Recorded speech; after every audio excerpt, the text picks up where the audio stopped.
अब यह चंद्रयान 3 जो है वो लॉन्च हो गया हुआ है। इंडिया डेवलपिंग वर्ल्ड से डायरेक्ट वो क्यों एक समझता है कि उसको चांद पे जाना जरूरी है। जिस तरीके से इंडिया पूरी दुनिया में टेक्नोलॉजी के हवाले से, स्पेस टेक्नोलॉजी हो या आईटी हो, अपना नाम बनाता नजर आ रहा है। इसलिए इस वक्त है कि इंडिया इस वक्त जो है वो अपने आप को इंक्लूड कर रहा है दुनिया के तमाम जो इम्पोर्टेंट क्लब्स हैं उसमें। मतलब कम से कम इस रीजन के लिए तो एक बहुत प्राउड की बात है कि यार एशिया में से कोई मुल्क उठा है और वो ये कर रहा है और इतने कम पैसों में।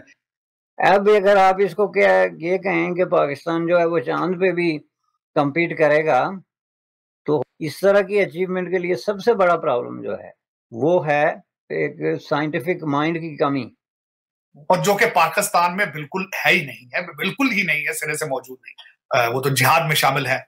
अब देखते हैं कि चैलेंज कबूल किया जाता है या फिर नहीं, क्योंकि पाकिस्तान के लिए कर्ज का जो नया प्रोग्राम है वो एक चैलेंजिंग वक्त पर आया है और इस कर्ज का मकसद मईशत को सहारा देना। कर्ज मिलते ही सऊदी अरब, मुत्तहिदा अरब अमारात और चीन से, और वो सिर्फ आम लोगों की बात नहीं कर रहा, आपकी यूनिवर्सिटीज में या रिसर्चर हैं और साइंस के प्रोफेसर हैं, लेकिन पढ़ाते सारे इस्लामियात ही हैं। हम दुनिया से पीछे नहीं रहे, हम एटॉमिक पावर हैं, ठीक है, हमारे पास बेहतरीन फाइटर तैयार हैं। हमारे अगर आप इंडिया के साथ कंपैरिजन करें अपनी नेबर कंट्री के साथ, ठीक है, तो हमारी टेक्नोलॉजी उनसे बहुत ऊपर की है। अच्छा, इंडियन मीडिया देखा करो बच्चों, आप इंग्लिश न्यूज देखा करो। साहब, इंडिया की जो स्पेस एजेंसी है इसरो के नाम से, उन्होंने एक स्पेसक्राफ्ट जो है वो एक भेजा है, कहा जा रहा है कि जिसका नाम चंद्रयान 3 है।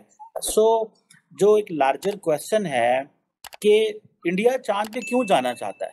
इंडिया डेवलपिंग वर्ल्ड से डायरेक्ट वो क्यों एक समझता है कि उसको चांद पे जाना जरूरी है।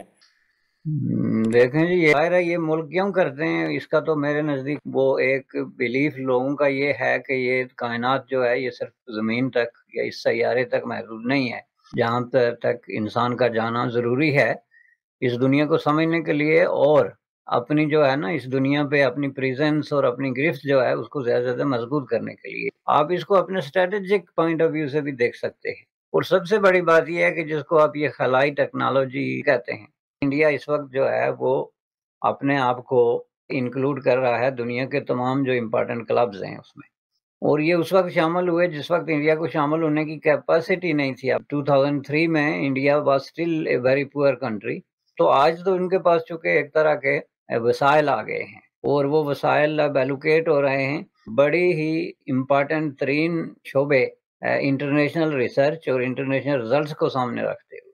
उसमें इंडिया एलोकेट कर रहा है साइंस और टेक्नोलॉजी के हवाले से, जैसे कि इंडियन इंस्टीट्यूट ऑफ टेक्नोलॉजी को देख लें किस तरीके से वो एक्सपेंड कर रहा है, इंटरनेशनल प्रेजेंस बना रहा है, रिसर्च हो रही है दुनिया के हर शोबे में। तो जाहिर है इस सब का ताल्लुक तो जाके बनता है ना जी बजट से।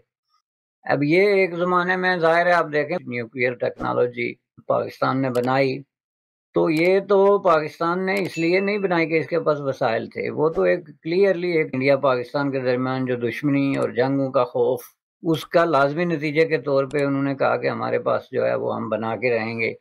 लेकिन अगर आप ओवरऑल देखें तो पाकिस्तान ने सवाए न्यूक्लियर की इस बम के अलावा बाकी साइंस के मैदान में कहीं भी कोई जो है अचीवमेंट नहीं है।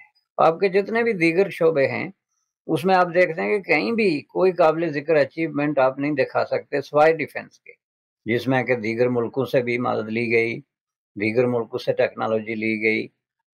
अब अगर आप इसको क्या ये कहें कि पाकिस्तान जो है वो चांद पे भी compete करेगा, तो इस तरह की अचीवमेंट के लिए सबसे बड़ा प्रॉब्लम जो है वो है एक साइंटिफिक माइंड की कमी, ना उस तरह की कोई साइंटिफिक सोच है। बुनियादी तौर पे आज भी लोग जो है वो साइंस को मानने के लिए तैयार नहीं हैं, और वो सिर्फ आम लोगों की बात नहीं कर रहा, साइंस के जो प्रोफेसर्स हैं आपकी यूनिवर्सिटीज में या रिसर्चर हैं, वो भी जो है वो साइंसी सोच नहीं रखते। आप देख लें कि आपके यहाँ एक तो साइंस का माहौल नहीं बल्कि एंटी साइंटिफिक तालीमी इदारों में जो तालीम दी जाती है उसमें साइंस पढ़ाते हुए भी साइंस की नफी की जाती है। इवन दो कि वो एक लतीफ़ा मशहूर है कि पाकिस्तान में बेशुमार रियाजी, केमिस्ट्री और साइंस के प्रोफेसर हैं, लेकिन पढ़ाते सारे इस्लामियात ही हैं। कहीं तो ऑन कैमरा आके इस बात का इज़हार कर चुके हैं। तो केमिस्ट्री का प्रोफेसर जो है वो पूरा दिन इस्लामियात पढ़ाता है या उस पर लेक्चर दे रहा होता है। तो इस तरीके से अगर आप देखें तो पाकिस्तान को इस तरीके से ना तो इंडिया से कंपेयर किया जा सकता है और ना कभी पाकिस्तान उस सतह पे इस माइंडसेट को लेके पहुंचेगा। इस दफा इंडिया वो चौथा कंट्री बन जाएगा जो चांद पे लैंड करेगा सक्सेसफुली। क्या अचीवमेंट हो सकती है इसको अगर सक्सेसफुली लैंड करता है मून के ऊपर चंद्रयान 3? देखिए, जब इस तरीके के मिशन भेजे जाते हैं तो इसमें दो चीजों की टेस्ट होती है, साइंस एंड टेक्नोलॉजी। तो दिस इज साइंस का तो प्रूव कर चुका है इंडिया, ये इनके टेक्नोलॉजिकल फीट की कि हमारे पास वो टेक्निकल नो हाउ है कि हम जो है वो सेफ लैंड या सॉफ्ट लैंड वो हम करा सकते हैं। इंडिया ने 3 चंद्रयान के मिशन भेजे हैं। पहला वाला तो ऑर्बिटर था, इससे ये डिटरमाइन किया गया कि शायद पानी की संभावना चांद पे हो सकती है। ये चंद्रयान 1 का बहुत बड़ा कंट्रीब्यूशन था। चंद्रयान 2 भेजा गया था, तो चंद्रयान 2 जो है उसको चांद पे पहुंचाना था, वो पहुंचा तो दिए, बिल्कुल कोई गड़बड़ ये कि वो हो गया क्रैश लैंड, उसको होना था सॉफ्ट। यस। अब ये सोचिए कि 675 करोड़ रुपए में या 615 करोड़ के बजट में इतनी बड़ी सफलता को हासिल करना, बिल्कुल।